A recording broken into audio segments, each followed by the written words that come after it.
নমস্কাৰ। এই মুহূৰ্তত ৰাজ্যবাসীৰ বাবে এটা অত্যন্ত গুৰুত্বপূৰ্ণ খবৰ। মহিলাৰ সুৰক্ষাৰ কথা কোৱা এবাৰ বিজেপিৰ জিলা সভাপতিয়ে সংগঠিত কৰিছে অদ্ভুত কাণ্ড। মহিলাক অশ্লীল প্ৰস্তাৱ বিজেপিৰ জিলা সভাপতি মহেন্দ্ৰ দাসে। মহেন্দ্ৰ দাসৰ হোৱাটছআপ মেছেজক লৈ মহিলাক দিয়া অশ্লীল প্ৰস্তাৱক লৈ এতিয়া ৰাজ্যজুৰি তোলপাৰ লাগিছে। বিজেপিত ব্যাপক প্ৰতিক্ৰিয়াৰ সৃষ্টি হৈছে। বিজেপিৰ জিলা সভাপতিয়ে কিদৰে মহিলাক অশ্লীল প্ৰস্তাৱ প্ৰদান কৰে, আমি প্ৰতিটো তথ্য এই মুহূৰ্তত সবিস্তাৰ ৰূপত লৈ আহিছোঁ।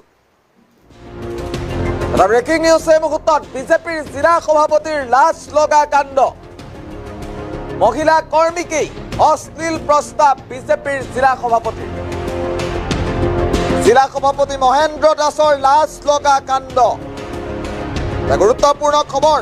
মহেন্দ্ৰ দাসৰ হোৱাটছএপ মেছেজক লৈ এতিয়া তোলপাৰ লাগিছে ৰাজ্য। মহেন্দ্ৰ দাস বৰপেটা জিলা সভাপতিৰ সভাপতি, জিলা বিজেপিৰ সভাপতি। ঘটনা সন্দৰ্ভত ইতিমধ্যে ভুক্তভোগী মহিলাই ৰাজ্যিক সভাপতি দিলীপ শইকীয়াক অভিযোগ দাখিল কৰিছে। বিজেপিৰ জিলা সভাপতিৰ এইবাৰ লাজ লগা কাণ্ড। মহিলা কৰ্মীক অশ্লীল প্ৰস্তাৱ বিজেপিৰ জিলা সভাপতিৰ। আমি মহেন্দ্ৰ দাসক এই মুহূৰ্তত দেখুৱাম, যিজন মহেন্দ্ৰ দাসে মহিলাক অশ্লীল প্ৰস্তাৱ দিছিল। বৰপেটা জিলা বিজেপিৰ সভাপতি এইগৰাকী মহেন্দ্ৰ দাস। আৰু এই মহেন্দ্ৰ দাসেই দলৰ এই মহিলা কৰ্মীক অশ্লীল প্ৰস্তাৱ প্ৰদান কৰিছে।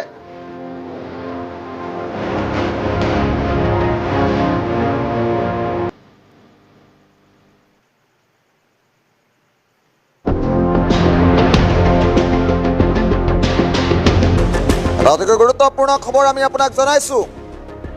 বিজেপিৰ জিলা সভাপতিৰ লাজ লগা কাণ্ড। দলৰ এই মহিলা কৰ্মীক অশ্লীল প্ৰস্তাৱ জিলা সভাপতিৰ। আৰু বিজেপিৰ জিলা সভাপতি এইগৰাকী মহেন্দ্ৰ দাস। বৰপেটা জিলা বিজেপিৰ সভাপতি মহেন্দ্ৰ দাস। মহেন্দ্ৰ দাসে মহিলাক অশ্লীল প্ৰস্তাৱ প্ৰদান কৰে। মহেন্দ্ৰ দাসৰ হোৱাটছআপ মেছেজক লৈ এতিয়া ৰাজ্য তোলপাৰ লাগিছে।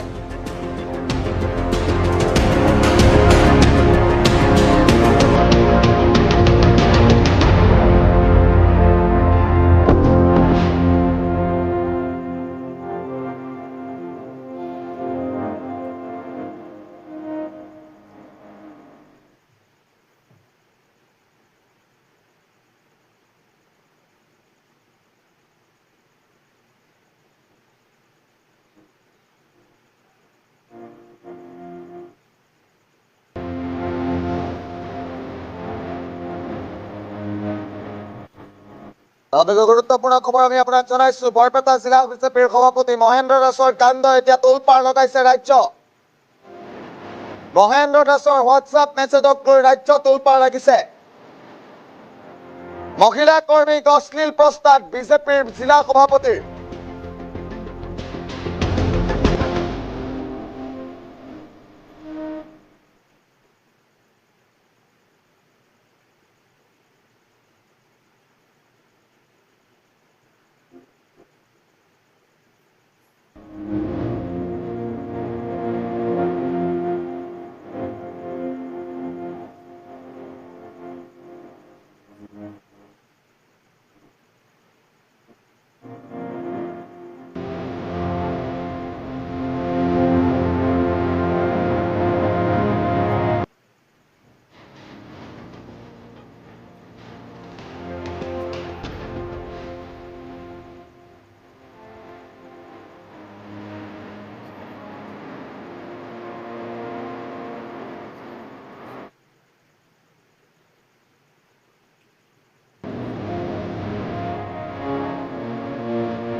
Additional director of land records হিচাপে কাৰ্যনিৰ্বাহ কৰি থকা প্ৰশাসনিক বিষয়া লাচিত কুমাৰ দাসৰ গুৱাহাটীস্থিত বাসগৃহত 1,17,00,000 টকাৰ নগদ ধনৰ লগতে 500 গ্ৰামতকৈও অধিক সোণ প্ৰায় 1 কোটিতকৈও অধিক মূল্যৰ সোণ দুৰ্নীতি নিবাৰক শাখাই তদন্ত কৰি পেলাই উদ্ধাৰ কৰিছে। এতিয়া কথা হ'ল এয়া মাত্ৰ এটা উদাহৰণহে।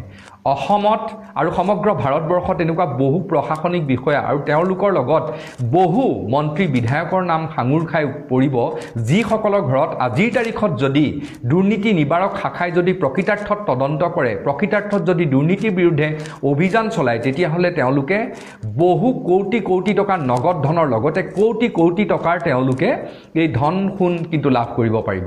আজিৰ তাৰিখত চৰকাৰখনে বিভিন্ন সময়ত সকলো বিশেষকৈ সাধাৰণ ৰাইজক ধন সোণ ক্ৰয় নকৰিবলৈ, বিশেষকৈ সোণৰ গহনা ক্ৰয় নকৰিবলৈ, বিদেশ ভ্ৰমণ নকৰিবলৈ, যি ভাৰতীয় মানুহৰ আজিৰ তাৰিখত বিদেশ ভ্ৰমণ কৰিবলৈ কোনো অৰ্থনৈতিক অৱস্থা বা ব্যৱস্থাই নাই, তেওঁলোকক আকৌ বিদেশ ভ্ৰমণ নকৰিবলৈ নিৰ্দেশ দিছে, তেওঁলোকক নতুনকৈ গাড়ী ক্ৰয় কৰিবলৈ হাক দিছে, অৰ্থাৎ যাতে বিদেশী মুদ্ৰা দেশত সঞ্চয় কৰিব পাৰে, যাতে বিদেশলৈ টকা ওলাই যাব নোৱাৰে, তাৰ এটা ব্যৱস্থাৰ কাৰণে জোৰ দিছে। অথচ তাৰ বিপৰীতে কিন্তু প্ৰধানমন্ত্ৰী নৰেন্দ্ৰ মোদীয়ে গৈ পেলাই ইটালীত গৈ পেলাই কিন্তু মেলনিক গৈ পেলাই মেলোডি চকলেট কিন্তু তেওঁ অতি আগ্ৰহেৰে সৈতে কিন্তু উপহাৰ দিছে।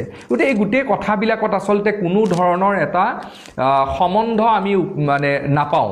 এফালে এনেকুৱা দুৰ্নীতিগ্ৰস্ত বিষয়া, দুৰ্নীতিগ্ৰস্ত মন্ত্ৰী বিধায়ক, তেওঁলোকৰ পাহাৰসম সম্পত্তি, আৰু ইতিমধ্যে এইটো বস্তু এষ্টাব্লিছড হৈছে আনকি অসমৰ মুখ্যমন্ত্ৰী হিমন্ত বিশ্ব শৰ্মা ডাঙৰীয়াৰ যি অবাধ সম্পত্তিৰ পাহাৰ, পীযুষ হাজৰিকাৰ যি অবাধ সম্পত্তিৰ পাহাৰ, এইবিলাকো ধৰা পৰিছে। গতিকে মই চৰকাৰলৈ অনুৰোধ জনাইছোঁ, যদি সঁচাকৈহে দেশত এনেধৰণৰ কিবা অৰ্থনৈতিক জৰুৰী অৱস্থা হৈছে, যি জৰুৰী অৱস্থাটো কিন্তু আমি নৰেন্দ্ৰ মোদী ডাঙৰীয়াৰ বিদেশ ভ্ৰমণত তেওঁ কিন্তু যেতিয়া বিদেশ সফৰ কৰি বিদেশী মানুহৰ লগত যেতিয়া তেওঁ চকলেটৰ আদান প্ৰদান কৰে বা যেতিয়া তেওঁ হাঁহি ফুচুৰি কৰে, তাত কিন্তু আমি ধৰিবলৈ নাপাওঁ।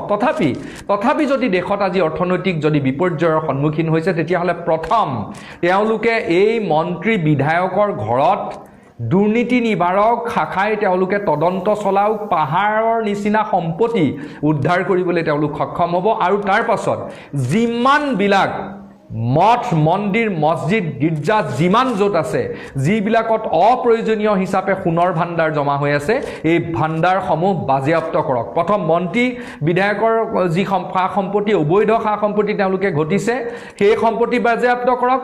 তেওঁলোকে এই প্ৰশাসনিক বিষয়া DC ADC SSP পৰা আদি কৰি যিমান যি বিষয়া আছে, এওঁলোকে যে কোটি কোটি টকা যে ধন সৰকাইছে, তেওঁলোকৰ ঘৰত তেওঁলোকে তদন্ত চলাই বাজেয়াপ্ত কৰক। আৰু তাৰ পাছত এই যিটো মানে মই কৈছোঁ শেষত যে যিবিলাক অলাগতিয়াল ঠাইত য'ত সোণ ৰূপ এনেকৈ জমা ৰখা হৈছে, সেইবোৰ সম্পূৰ্ণ বাজেয়াপ্ত কৰি ভগ্ন অৰ্থনৈতিক অৱস্থাটো তেওঁলোকে উন্নত কৰক। কিন্তু তাকে নকৰি সাধাৰণ ৰাইজৰ প্ৰতি তেওঁলোকে যি আহ্বান বা নিৰ্দেশ বা যি পৰামৰ্শ দিছে, এই পৰামৰ্শ আচলতে আমাক গোটেই মানুহবিলাকক আচলতে এটা গিনিপিক সজোৱাৰ এটা প্ৰচেষ্টা। দেশৰ অৰ্থনীতি কাৰ কাৰণে ভাগি পৰিছে, কোনজন প্ৰধানমন্ত্ৰীৰ ভুল নিৰ্দেশৰ কাৰণে, ভুল চিন্তা চৰ্চাৰ কাৰণে ভাগি পৰিছে, ভুল নীতিৰ কাৰণে ভাগি পৰিছে, তাক লুকুৱাবৰ কাৰণে তেওঁলোকে কৰা এটা কিন্তু মাত্ৰ এখন নাটকহে বুলি পৰৱৰ্তী পৰ্যায়ত প্ৰমাণিত আৰু পৰিগণিত হ'ব। ধন্যবাদ।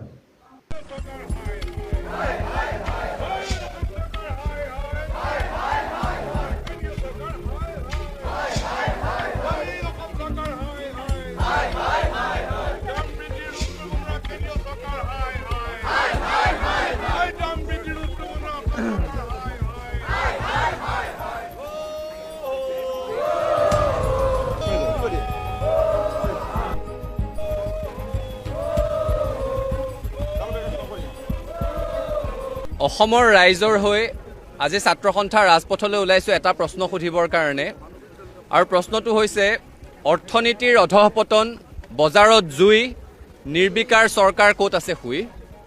পুনৰ কৈছোঁ, আমাৰ প্ৰশ্ন হৈছে যে অৰ্থনীতিৰ অধঃপতন, বজাৰত জুই, নিৰ্বিকাৰ চৰকাৰ ক'ত আছে শুই। নিৰ্বাচনৰ সময়ত মূল্যবৃদ্ধিৰ কথা তেওঁলোকে কোৱা নাছিল, এতিয়া দুখন বহিঃৰাষ্ট্ৰৰ মাজত হৈ থকা যুদ্ধৰ দোহাই দি দেশৰ প্ৰধানমন্ত্ৰীৰ পৰা আৰম্ভ কৰি ৰাজ্য চৰকাৰসমূহলৈকে সকলোৱে দাম বৃদ্ধি ৰোধ কৰাত নিজৰ বিফলতাক সেই যুদ্ধখনৰ দোহাই দি হাত সাৰিব বিচাৰিছে, যিটো সহ্য কৰা নহ'ব।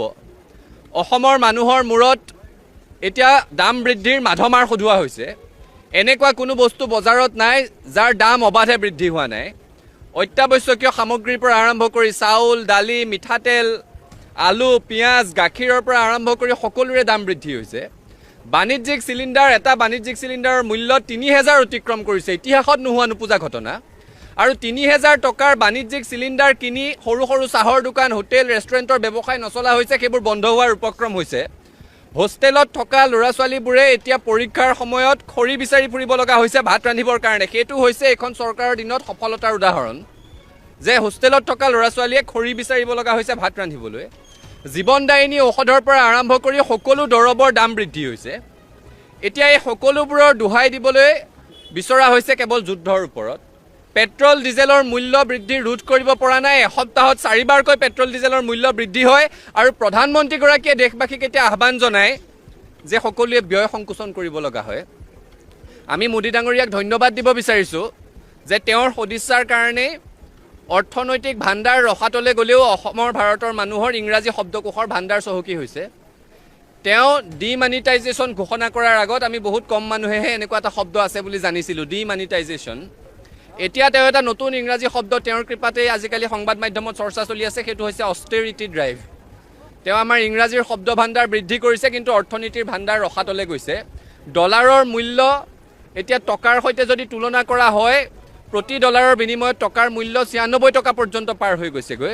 অৰ্থাৎ অৰ্থনীতিৰ অধঃপতন ঘটিছে। আৰু যে প্ৰধানমন্ত্ৰীগৰাকীয়ে এতিয়া মিঠাতেল কিমান দিব লাগিব, গাড়ী ব্যক্তিগত বাহন ব্যৱহাৰ কৰিব লাগিব নে কাৰ পুল কৰিব লাগিব, এইবোৰ যে ৰাইজক আহ্বান জনাই আছে, আমাৰ বুনিয়াদী প্ৰশ্নটো হৈছে যে ঠিক আছে, ৰাইজে দেশৰ স্বাৰ্থত মিতব্যয়িতা অৱলম্বন কৰিব, ব্যয় সংকোচন কৰিব, কিন্তু এই কথাবোৰ 5খন ৰাজ্যৰ নিৰ্বাচন চলি থকাৰ সময়ত প্ৰধানমন্ত্ৰী কিয় মনলৈ অহা নাছিল?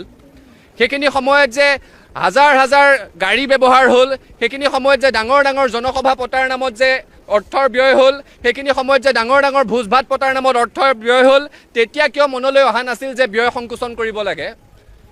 অসম আৰু পশ্চিমবংগৰ চৰকাৰ গঠনৰ পাছত শপত গ্ৰহণৰ ব্যয়বহুলতা চাই কাৰোবাৰ ধাৰণা হ'ব পাৰে নেকি দেশত যে অৰ্থনৈতিক সংকট আহিছে? গতিকে ৰাজ্যসমূহৰ নিৰ্বাচন চলি থকাৰ সময়ত চকু মুদা কুলিৰ ভাও ধৰি এতিয়া জনসাধাৰণক কেৱল ব্যয় সংকোচনৰ গোটেই দায়িত্বটো দি দায় সাৰিলে নহ'ব। দাম বৃদ্ধি ৰোধ হ'ব লাগিব, আৰু যদি দাম বৃদ্ধি ৰোধ নহয়, ধাৰাবাহিক আন্দোলন অব্যাহত থাকিব। অত্যাৱশ্যকীয় সামগ্ৰী, পেট্ৰল, ডিজেল, চিলিণ্ডাৰ, গাখীৰ, জীৱনদায়িনী ঔষধকে ধৰি সকলো সামগ্ৰীৰ দাম আকাশলংঘী হৈ পৰিছে আৰু দুয়োখন চৰকাৰ নিৰ্বিকাৰ ৰূপত এতিয়াও ৰৈ আছে। কেন্দ্ৰীয় আৰু ৰাজ্য চৰকাৰৰ যি দায়িত্ব, সেই দায়িত্ব পালন কৰাত তেওঁলোক ব্যৰ্থ হৈছে আৰু তেওঁলোকৰ এই ব্যৰ্থতাৰ প্ৰতিবাদত আৰু শীঘ্ৰে দাম বৃদ্ধি ৰোধ কৰাৰ কাৰণে বিশেষ ব্যৱস্থাৱলী গ্ৰহণৰ দাবীত আৰু জনতাক সকাহ দিয়াৰ দাবীত আজি সমগ্ৰ ৰাজ্যজুৰি সদৌ অসম ছাত্ৰ সন্থাই বিক্ষোভ সমদল কাৰ্যসূচী ৰূপায়ণ কৰিছোঁ। আমাৰ কথা এটাই যে জনতাক বিভিন্ন সময়ত বিভিন্ন ধৰণে তেওঁলোকে আঁচনিৰ প্ৰলোভন দিয়ে, বিভিন্ন সময়ত বিভিন্ন প্ৰতিশ্ৰুতি প্ৰদান কৰে, কিন্তু যেতিয়া দাম বৃদ্ধি হয়, দাম বৃদ্ধি ৰোধৰ কাৰণে তেওঁলোকৰ কোনো ব্যৱস্থাপনা নাথাকে। তাৰ বৰঞ্চ তেওঁলোকে এতিয়া যুদ্ধৰ কথা কৈছে, তেওঁলোকে বিধ্বস্ত অৰ্থনীতিৰ কথা কৈছে আৰু আহিব লগা এটা দশক পৰ্যন্ত এই অৰ্থনৈতিক যি আমাৰ প্ৰক্ৰিয়া, এই প্ৰক্ৰিয়াটো এনেকুৱা ধৰণেই চলিব নেকি বুলি প্ৰধানমন্ত্ৰীগৰাকীয়ে এটা মন্তব্য কৰিছে। আৰু আজি তেওঁলোকে হয়তো চৰকাৰৰ স্থিতি ৰাজহুৱা কৰিব, কিন্তু এইখিনি কথা বতৰা যেতিয়া দেশত নিৰ্বাচনৰ পৰিৱেশ চলি আছিল সেই সময়ত নাছিল, যেতিয়া চাৰ্টাৰ্ড ফ্লাইট লৈ একোজনকৈ নেতা এখন এখন সভালৈ আহিছিল আৰু ইয়াত বিশাল বিশাল কনভয়ৰ সৈতে তেওঁলোকক আদৰণি জনাব লগা হৈছিল, সেইখিনি সময়ত কিন্তু এনেকুৱা ধৰণৰ মিতব্যয়িতাৰ কথা, ব্যয় সংকোচনৰ কথা কোৱা নগৈছিল। আমাৰ দাবী এটাই যে জনসাধাৰণে সকলো ফালৰ পৰা দুৰ্ভোগ ভুগিব লগা হৈছে। চৰকাৰে নিৰ্বাচনৰ সময়ত বহু প্ৰতিশ্ৰুতি দিলে, কিন্তু এই দাম যেতিয়াই বৃদ্ধি হয় তেওঁলোকে সেইখিনি সময়ত মূৰ পুলুকা মাৰিব খোজে আৰু মূৰ পুলুকা মৰাই গোটেই কাৰ্য তেওঁলোকে বন্ধ কৰিব লাগিব। আৰু এই অতি শেহতীয়াকৈ চিলিণ্ডাৰক লৈ এখন ক'লা সাম্ৰাজ্য গঢ়ি উঠিছে। ৩,০০০ টকাত ব্লেকত চিলিণ্ডাৰ কিনিবলৈ পায়, কিন্তু জনসাধাৰণে নিয়মীয়া যোগানটো নাপায়। বুকিং কৰিবৰ কাৰণে ৪৫ দিন পৰ্যন্ত তেওঁলোকে ৰৈ থাকিব লাগে। আৰু এই যি দুৰৱস্থা হৈছে, বাণিজ্যিক চিলিণ্ডাৰৰ দাম বৃদ্ধিৰ ফলত ক্ষুদ্ৰ ক্ষুদ্ৰ ব্যৱসায়ীসকল অতি তেওঁলোকে দুৰ্ভোগৰ সন্মুখীন হৈছে। বিশ্ববিদ্যালয়, মহাবিদ্যালয়ৰ হোষ্টেলত চিলিণ্ডাৰ নোহোৱাৰ বাবে ছাত্ৰ ছাত্ৰীসকল দুৰ্ভোগ ভুগিব লগা হৈছে। এইখিনি সময়ত চৰকাৰে প্ৰতিশ্ৰুতি তেওঁলোকে যিবিলাক দি আহিছিল এৰি অহা দিনত, সেই প্ৰতিশ্ৰুতিসমূহ পূৰণ কৰিব লাগে আৰু জনসাধাৰণক জীৱনটো উপভোগ কৰিব পৰাকৈ তেওঁলোকে যিধৰণে জীৱন যাত্ৰা আগবঢ়াই নিব লাগে, সেই আগবঢ়াই নিয়াৰ ক্ষেত্ৰত চৰকাৰক পৃষ্ঠপোষকতা দিবৰ কাৰণে আহ্বান জনাইছোঁ। যদিহে চৰকাৰে শীঘ্ৰে এই ক্ষেত্ৰত ব্যৱস্থা গ্ৰহণ নকৰে, আজি সংগ্ৰাম আৰম্ভ হৈছে, ছাত্ৰ সন্থাৰ সংগ্ৰামী যাত্ৰা চলি থাকিব। চৰকাৰে ভাল কৰিলে ভাল কৰাটো ভাল বুলি ক'ম, আৰু চৰকাৰে যিখিনি ক্ষেত্ৰত ব্যৰ্থতা তেওঁলোকে প্ৰদৰ্শন কৰিব ব্যৰ্থ হ'ব সেই ব্যৰ্থতাৰ আমি প্ৰতিবাদ কৰি যাম আহিব লগা দিনত ৰাইজৰ পক্ষত থাকি ছাত্ৰ সন্থাই আমাৰ সংগ্ৰামী ধাৰাৰে সৈতে ৰাইজক দুৰ্ভোগৰ পৰা মুক্ত কৰিবৰ কাৰণে আমাৰ সংগ্ৰাম অব্যাহত ৰাখিম আজি সদৌ অসম ছাত্ৰ সন্থাৰ আহ্বানত ৰাজ্যজুৰি প্ৰতিবাদ দাম বৃদ্ধিৰ প্ৰতিবাদত এই প্ৰতিবাদ দাম বৃদ্ধিৰ ৰোধৰ দাবীত এই প্ৰতিবাদ আৰু প্ৰথম কথা হ'ল যে কোনটো বিষয়ত কোনটো বস্তুৰ দাম বঢ়া নাই চাউল দালি মিঠাতেল গাখীৰ কণী পেট্ৰল ডিজেল জীৱনদায়িনী ঔষধ সকলোৰে দাম বাঢ়িল আৰু এই দাম বঢ়াৰ পিছত দাম বঢ়াৰ ফলত ৰাইজৰ ওপৰত মাধমাৰ খুদোৱা হৈছে আমাৰ স্পষ্ট দাবী কেন্দ্ৰীয় চৰকাৰ আৰু অসম চৰকাৰে দাম বৃদ্ধি ৰোধ কৰিবলৈ ব্যৱস্থা ল'ব লাগিব সকলো ফলপ্ৰসূ ব্যৱস্থা ল'ব লাগিব আৰু যেতিয়ালৈকে দাম বৃদ্ধি ৰোধৰ ব্যৱস্থা কেন্দ্ৰীয় চৰকাৰ অসম চৰকাৰে নকৰিব তেতিয়ালৈকে ধাৰাবাহিক আন্দোলন চলি থাকিব কেন্দ্ৰীয় চৰকাৰ অসম চৰকাৰ এটা চূড়ান্ত ব্যৰ্থতা জনসাধাৰণৰ ওপৰত ৰাম টাঙোন সোধাই দাম বৃদ্ধি কৰি চৰকাৰ চলোৱাটো কোনো কৃতিত্বৰ কথা নহয় কোনো দক্ষতাৰ কথা নহয় কেন্দ্ৰীয় চৰকাৰ অসম চৰকাৰ মূল্য বৃদ্ধি ৰোধত তেওঁলোকৰ অধ্যক্ষতা তেওঁলোকে পুনৰ প্ৰতীয়মান কৰিছে তেওঁলোকৰ অধ্যক্ষতা উদঙাই দেখুৱাইছে আমাৰ মনৰ কেইটামান প্ৰশ্ন গোটেই প্ৰধানমন্ত্ৰীয়ে দেশবাসীক কিছুমান কথা কৈ আছে অৰ্থনৈতিকভাৱে যে ব্যয় সংকোচন কৰিব লাগে ব্যয় সংকোচনৰ কিছুমান উপায় দিছে ৰাইজৰ মনত কিন্তু এটা মনৰ প্ৰশ্ন আহিছে দেশত অৰ্থনৈতিক বিষয়ত কিবা এটা কিন্তু ঘটি আছে এই কিবা এটাটো কি ঘটি আছে অৰ্থনৈতিক অব্যৱস্থা নে কি ব্যৱস্থা এতিয়া ডিজেল পেট্ৰল কিনিবলৈ চৰকাৰৰ হাতত পইচা নাই নে ডিজেল পেট্ৰল নাই কোনটো আচলতে কেতিয়াবা কয় যে ৰাছিয়াৰ পৰা তেল আনিছে কেতিয়াবা কয় যে ইৰাণেও তেল দিছে আকৌ তেল পেট্ৰল আৰু ডিজেলৰো অভাৱ সেইকাৰণে সাধাৰণ মানুহৰ আমাৰ সকলোৰে মনৰ প্ৰশ্ন যে পেট্ৰল ডিজেল কিনিবলৈ পইচা নাই নে পেট্ৰল ডিজেল নাই আৰু দেশখনৰ অৰ্থনৈতিক অৱস্থাটো কোন দিশে গৈ আছে এই বিষয়ত প্ৰধানমন্ত্ৰীয়ে ব্যয় সংকোচনৰ কথা কোৱাৰ লগে লগে দেশখনৰ অৰ্থনৈতিক ব্যৱস্থাটোৰ ওপৰত এখন শ্বেতপত্ৰ প্ৰকাশ কৰিব লাগে এখন হোৱাইট পেপাৰ প্ৰধানমন্ত্ৰীয়ে ঘোষণা কৰিব লাগে যে দেশৰ অৰ্থনৈতিক অৱস্থাটো ক'ত আৰু মূলতঃ কথা এইটো যে বজাৰ জ্বলিছে জুই কেন্দ্ৰীয় চৰকাৰ অসম চৰকাৰ আছে শুই